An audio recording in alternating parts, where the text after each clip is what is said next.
PM Modi की आज चूरू में जनसभा, कांग्रेस के किले में लगा पाएंगे सेन, जानिए समीकरण।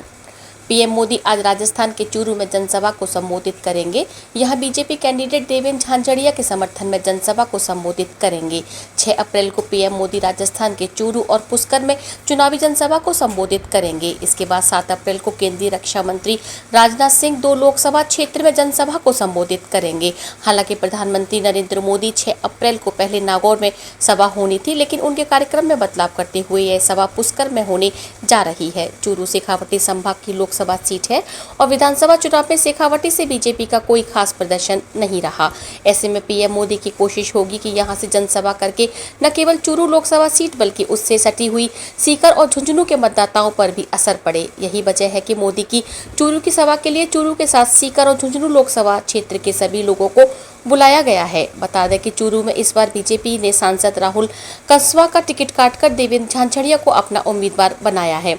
विधानसभा चुनाव के हिसाब से कांग्रेस को बढ़त। उल्लेखनीय है कि शेखावाटी अंचल के तीनों जिलों चूरू, झुंझुनू और सीकर में विधानसभा चुनाव में कांग्रेस ने बेहतर प्रदर्शन किया था, बीजेपी पर बढ़त बनाई थी। सीकर सीट कांग्रेस ने इस बार गठबंधन के तहत माकपा को दी है, जबकि चूरू से बीजेपी सांसद कांग्रेस में शामिल हो गए हैं।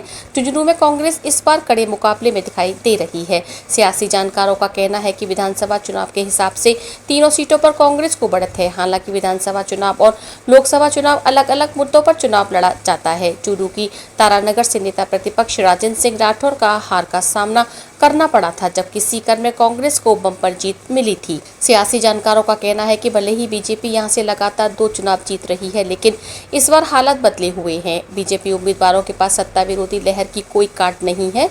स्थानीय स्तर पर उनके विरोधी की भी खबरें मीडिया में आती रही हैं। शेखावाटी अंचल परंपरागत तौर पर कांग्रेस का गढ़ माना जाता है। हालांकि पिछले 2 चुनाव में पार्टी को हार का सामना करना पड़ा है। प्रधानमंत्री नरेंद्र मोदी 6 अप्रैल को पहले नागौर में आने वाले थे, लेकिन अब नागौर की जगह पुष्कर में जनसभा करेंगे। इसके लिए भी सभी तैयारियां भी पूरी कर ली गई हैं। पुष्कर की जनसभा के जरिए भाजपा अजमेर और नागौर दोनों लोकसभा सीटों को साधने की कोशिश करेंगे। पार्टी ने इसके लिए दोनों ही लोकसभा क्षेत्र से लोगों को पीएम मोदी की सभा के लिए आमंत्रित किया है। उल्लेखनीय है कि नागौर सीट पर बीजेपी ने कांग्रेस को गुड बॉय कहकर आए ज्योति मिर्धा को अपना प्रत्याशी बनाया है। अजमेर में भागीरथ चौधरी पर पार्टी ने फिर से भरोसा जताया है। भागीरथ चौधरी को पिछले विधानसभा चुनाव में हार मिली थी।